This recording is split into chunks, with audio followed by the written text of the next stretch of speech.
केबे तुमे भाबिच कि इंद्रधनु कहीं सृष्टि हुए?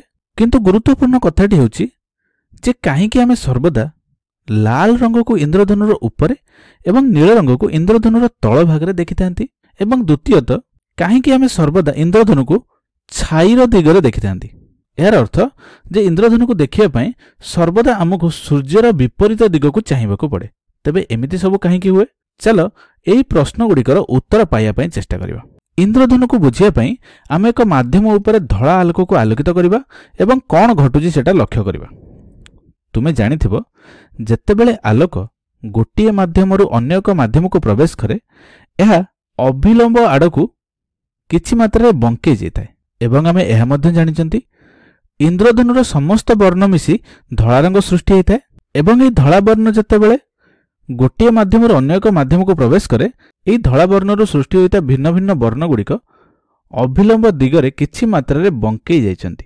एवं जदि आमे एठी लक्ष्य करिबा तेबे नाली रंग प्रारंभिक दिग तुलन में सर्वनिम्न बंकी थिबा बेले नील रंग सर्वाधिक बंकी जाई अछि एवं अन्य रंग गुड़िक बा अन्य वर्ण गुड़िक एही वर्णद्वय मध्यवर्ती अंचल रे बंकी थांती। एही प्रक्रिया जेउथिरे भिन्न भिन्न रंग भिन्न भिन्न भाव बंकी थांती एवं प्रतिसरण परे रंग गुड़िक विभाजित हेबा प्रक्रिया को प्रकीर्णन कुहा जाय थाए।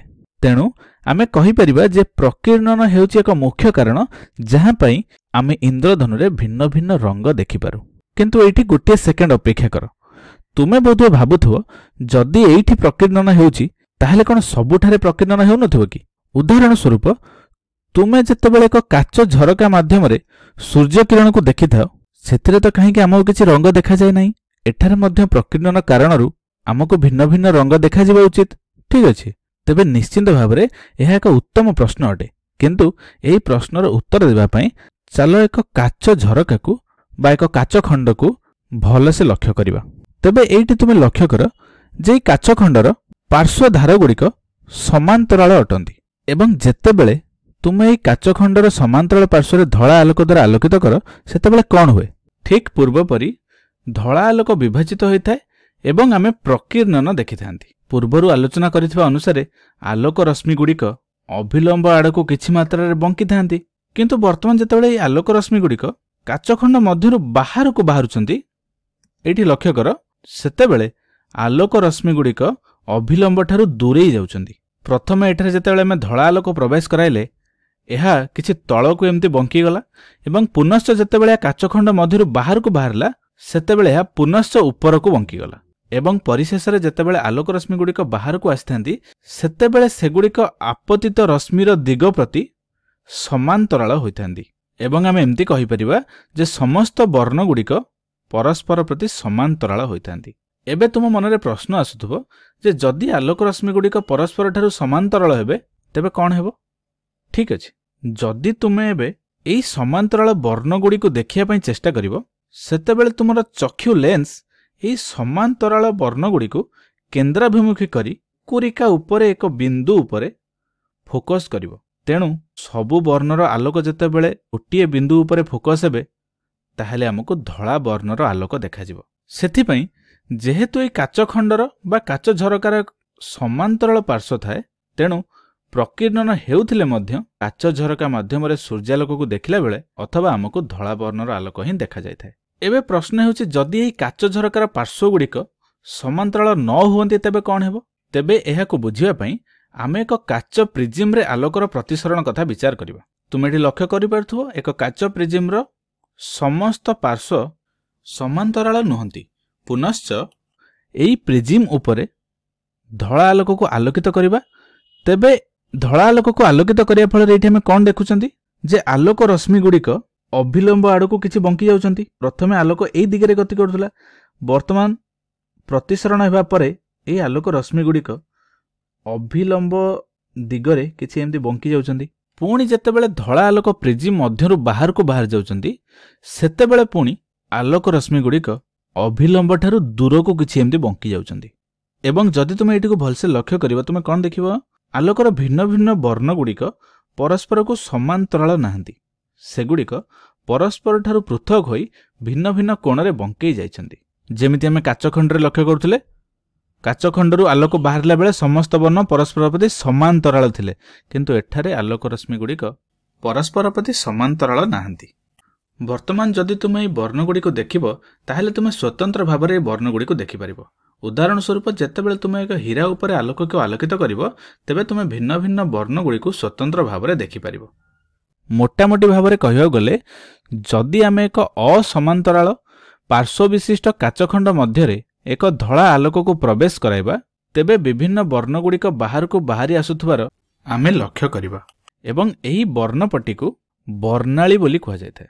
ତେବେ ଆମେ ଲକ୍ଷ୍ୟ କଲେ ଯେ ଏକ ପ୍ରିଜିମ୍ ମଧ୍ୟରେ ଆମେ ପ୍ରକୀର୍ଣ୍ଣନ ଓ ବର୍ଣ୍ଣାଳୀ ଉଭୟ ଦେଖିଲେ, କିନ୍ତୁ ଏକ କାଚ ଝରକା ବା କାଚଖଣ୍ଡ ମଧ୍ୟରେ କେବଳ ପ୍ରକୀର୍ଣ୍ଣନ ହେଉଥିଲା ବେଳେ ଆମେ ବର୍ଣ୍ଣାଳୀ ଦେଖିପାରି ନଥାଉ। ଏଠାରେ ବର୍ଣ୍ଣଗୁଡ଼ିକ ପୃଥକ ହୋଇନଥାନ୍ତି।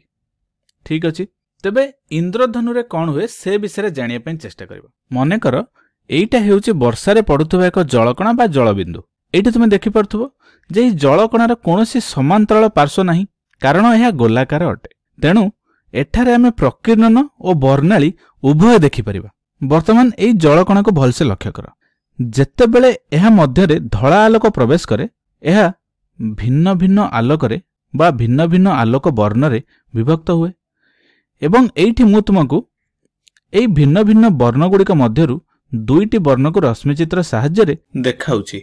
କିନ୍ତୁ ମନେ ରଖ, ଏହି ଦୁଇଟି ବର୍ଣ୍ଣ ମଧ୍ୟରେ ଅନ୍ୟ ବର୍ଣ୍ଣଗୁଡ଼ିକ ମଧ୍ୟ ଥାଏ ଏବଂ ପୂର୍ବପରି ଏହି ଆଲୋକ ରଶ୍ମିଗୁଡ଼ିକ ବାହାରକୁ ବା ଜଳକଣାର ଅନ୍ୟ ପାର୍ଶ୍ୱକୁ ମଧ୍ୟ ବାହାରିଯିବେ। କିନ୍ତୁ ଇନ୍ଦ୍ରଧନୁ ପାଇଁ ଆମେ ବାହାରକୁ ବାହାରୁଥିବା ଆଲୋକ ରଶ୍ମି ପ୍ରତି ଆଗ୍ରହୀ ନୁହନ୍ତି। ଅଧିକାଂଶ ଆଲୋକ ରଶ୍ମି ଜଳକଣାର ବାହାରକୁ ବାହାରିଯାଆନ୍ତି, ଯାହାଫଳରେ ପ୍ରକୀର୍ଣ୍ଣନ ହୁଏ। କିନ୍ତୁ କିଛି ଆଲୋକ ରଶ୍ମି ବାସ୍ତବରେ ଜଳକଣା ମଧ୍ୟରେ ଆଭ୍ୟନ୍ତରୀଣ ପ୍ରତିଫଳନ ହୋଇ କିଛି ଏହି ଦିଗରେ ବାହାରକୁ ବାହାରି ଆସନ୍ତି ଏବଂ ଏହି ଆଲୋକର ପ୍ରକୀର୍ଣ୍ଣନ ଓ ଆଭ୍ୟନ୍ତରୀଣ ପ୍ରତିଫଳନ ଯୋଗୁଁ ଦର୍ଶକର ଚକ୍ଷୁକୁ ବିଭିନ୍ନ ବର୍ଣ୍ଣ ଦେଖାଯାଏ। ଏହାକୁ ଇନ୍ଦ୍ରଧନୁ କୁହାଯାଇଥାଏ। ତେବେ ଆମେ ଇନ୍ଦ୍ରଧନୁକୁ ଦେଖିଲା ବେଳେ ଲାଲ ବର୍ଣ୍ଣକୁ ସର୍ବଦା ଉପରେ ଏବଂ ନୀଳ ବର୍ଣ୍ଣକୁ ସର୍ବଦା ତଳେ ଦେଖିଥାନ୍ତି। ତୁମେ ଭାବୁଥିବ ଯେ ଆମେ ନୀଳ ବର୍ଣ୍ଣକୁ ଉପରେ ଏବଂ ଲାଲ ବର୍ଣ୍ଣକୁ କାହିଁକି ତଳେ ଦେଖିପାରିବା ନାହିଁ? ମନେ ରଖ ଯେ ଆମେ ଆଲୋକକୁ ଦେଖିଲା ବେଳେ ଅଧିକାଂଶ ବର୍ଣ୍ଣ ଆମ ଚକ୍ଷୁ ନିକଟରେ ପହଞ୍ଚେ ନାହିଁ। ଉଦାହରଣ ସ୍ୱରୂପ, ଯେତେବେଳେ ଆମେ ବର୍ଷା ଜଳର ଦିଗରେ ବା ସୂର୍ଯ୍ୟର ବିପରୀତ ଦିଗକୁ ଚାହିଁଥାନ୍ତି, ବର୍ଷା ଜଳ ମଧ୍ୟରେ ଆଲୋକ ପ୍ରକୀର୍ଣ୍ଣନ ହେବା ଫଳରେ ବା ଆଭ୍ୟନ୍ତରୀଣ ପ୍ରତିଫଳନ ହେବା ଫଳରେ ଯେଉଁ ଆଲୋକ ରଶ୍ମିଗୁଡ଼ିକ ଆମ ଚକ୍ଷୁର ଦିଗରେ ଆସିଥାନ୍ତି, ତାହାକୁ କିଛି ଆମେ ଏମିତି ଦେଖିପାରିଥାନ୍ତି।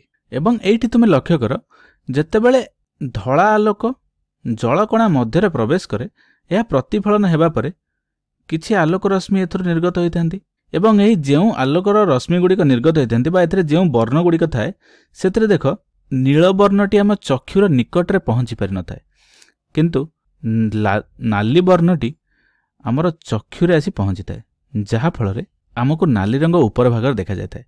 ଏବଂ ପୁନଶ୍ଚ ଯେତେବେଳେ ଆମେ ଆଉ ଏକ ଜଳକଣାକୁ ଲକ୍ଷ୍ୟ କରିବା, ସେଥିରେ ଧଳା ଆଲୋକ ପ୍ରତିଫଳନ ହେବା ପରେ ନୀଳ ବର୍ଣ୍ଣ ଆସି ଆମ ଚକ୍ଷୁରେ ପହଞ୍ଚିଥାଏ। ଏଇଠି ଗୋଟେ କଥା ଲକ୍ଷ୍ୟ କର, ଯେତେବେଳେ ଆମେ ଏଇ ଜଳକଣାଟିକୁ ଲକ୍ଷ୍ୟ କଲେ, ଏଥିରେ ଆମେ କ'ଣ ଦେଖୁଛନ୍ତି? ନୀଳ ବର୍ଣ୍ଣ ଆମ ଚକ୍ଷୁ ନିକଟରେ ପହଞ୍ଚୁନାହିଁ, କିନ୍ତୁ ନାଲି ବର୍ଣ୍ଣଟି ଯେତେବେଳେ ଆସି ଆମ ଚକ୍ଷୁ ନିକଟରେ ପହଞ୍ଚିଥାଏ, ତେବେ ଏହି ଜଳକଣାଟି କିଛି ନାଲି ହୋଇଯାଇଥାଏ ଏବଂ ଯେହେତୁ ଏହି ଜଳକଣାରେ ନୀଳ ବର୍ଣ୍ଣଟି ଆସି ଆମ ଚକ୍ଷୁରେ ପହଞ୍ଚିଥାଏ, ନାଲି ବର୍ଣ୍ଣ ପହଞ୍ଚି ନଥାଏ, ତେବେ ସେହି ଜଳକଣାଟି କିଛି ଏମିତି ନୀଳ ହୋଇଯାଇଥାଏ, ଯାହାଫଳରେ ଆମେ ନାଲିକୁ ଉପର ଭାଗରେ ଏବଂ ନୀଳକୁ ତଳ ଭାଗରେ ଦେଖିଥାନ୍ତି। ପୁନଶ୍ଚ ପ୍ରଶ୍ନ ହେଉଛି ଯେ କାହିଁକି ଆମେ ଇନ୍ଦ୍ରଧନୁକୁ ସୂର୍ଯ୍ୟର ବିପରୀତ ଦିଗରେ ଦେଖିଥାନ୍ତି? କାରଣ ମନେକର ଏଇଠି ସୂର୍ଯ୍ୟ ଅଛି। ଯଦି ଏଇଠି ସୂର୍ଯ୍ୟ ଅଛି, ତାହେଲେ ସୂର୍ଯ୍ୟରୁ ଆସୁଥିବା ଆଲୋକ କିଛି ଏମିତି ଜଳକଣା ମଧ୍ୟରେ ପ୍ରବେଶ କରି ପ୍ରତିଫଳନ ହେବା ପରେ ହିଁ ଆମେ ଦେଖିପାରିବା।